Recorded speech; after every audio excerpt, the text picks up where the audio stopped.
Oh, welcome, ladies and gentlemen. The Harry Potter TV reboot has an update. Kind of. So, HBO's Harry Potter TV reboot will explore the books more deeply. That is how they're justifying making this series. Now, look, inevitably, a lot of people will say, hey, this series shouldn't get made. Why? Because of its cultural significance and the unique situation that the movies and books sort of took up in the zeitgeist. So you had these individuals which were cast in the role, of course, of Harry Potter, Hermione Granger and Ron Weasley. Kids, children. And you had a bunch of children watching them, and they all grew up together. Now, they are predominantly the fans of Harry Potter. I don't have the numbers specifically.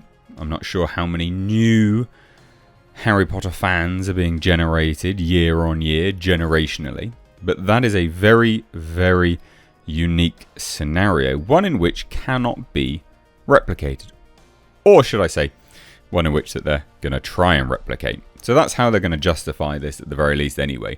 They don't really need to. You can make this regardless. We all know it's, of course, about generating money. It's something David Zaslav said on earnings calls. Hey, we're not using the IPs that we have. We need to use them. Ergo, Harry Potter gets rebooted as a TV series. And The Lord of the Rings is going to have origin movies and spin-off stuff. Two massive properties that Warner Brothers, or Warner Brothers Discovery now, has, which they are leaving untapped. So, it is what it is. But let's check this out, ladies and gents. Hit subscribe. If you're new here, turn the bell notifications on. So, a producer on the recently announced Harry Potter television reboot for HBO's streaming service Max, they should never have changed that name, David Heyman, just disclosed where the project currently stands. Nothing's basically happened as an FYI. Literally nothing has happened at all. So, back in April of this year, HBO announced plans for a live-action television reboot of the Harry Potter film series, which is, of course, based on the popular fantasy book series by author J.K. Rowling, who is mired in controversy for very, very silly reasons, quite frankly, and it would be good if everyone could just, take a chill pill, bro. So it was also revealed that the upcoming reboot will feature an all-new cast. We knew that. There's been some rumours that people would potentially cameo. Don't really see that's not necessary. I don't see the necessity to do that. I think that that's a bit lazy. And it's just trying to get people on side. Which is a bit dumb, really. Realistically, what you really need to do is always get the creator on side. That's what you need to do. And I know a lot of people will go, well, really? What do you mean? Well, there's not that many people that hate J.K. Rowling. There genuinely isn't. It's quite a small contingent of individuals, and the people that still like Harry Potter as a property would probably enjoy her blessing on the TV series. It would help. Much in the same way the One Piece series was helped by having the One Piece creator come out and liaise a bunch of the general PR pieces to the audience. It helped a lot. So at the time of the announcement, Casey Bloys, chairman and CEO of HBO and Max Content, said Harry Potter is a cultural phenomenon, and it is clear that there is such an enduring love and thirst for the wizarding world. In partnership with Warner Brothers Television and J.K. Rowling, this new Max original series will dive deep into each of the iconic books that fans have continued to enjoy for all of these years. Which is a great statement. Absolutely brilliant. They should never have called it Max. That's super dumb. I always hate that.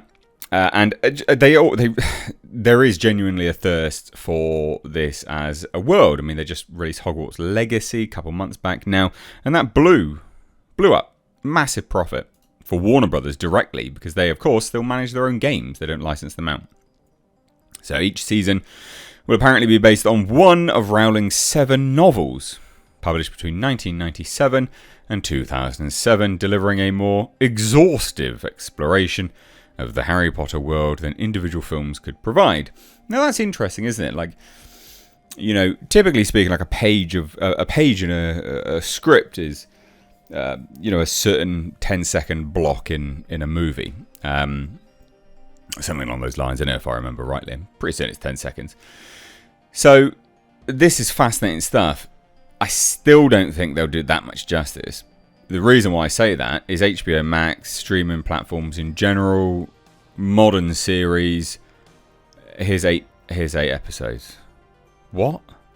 What do you mean here's 8 episodes? You're still going to have to glaze over an awful lot when you make this. You know, long gone are the times where you've got 24 episodes a season. That was amazing.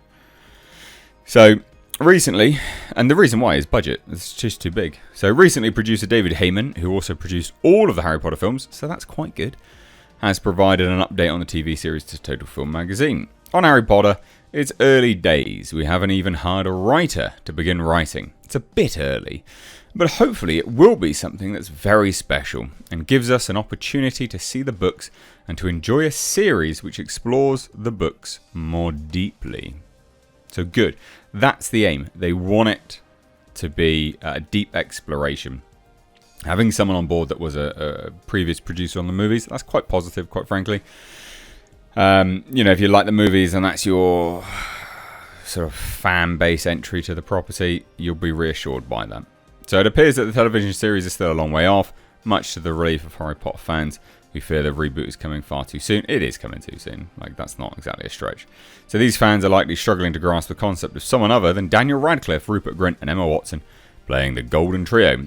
Of course, with the ongoing SAG-AFTRA and WGA strike, the series would only be able to hire a showrunner or directors unless HBO is planning to fill out the new cast exclusively with equity talent. Now, equity talent is the UK's equivalent of SAG-AFTRA, and the strike for equity is not legal, so they cannot strike at the moment.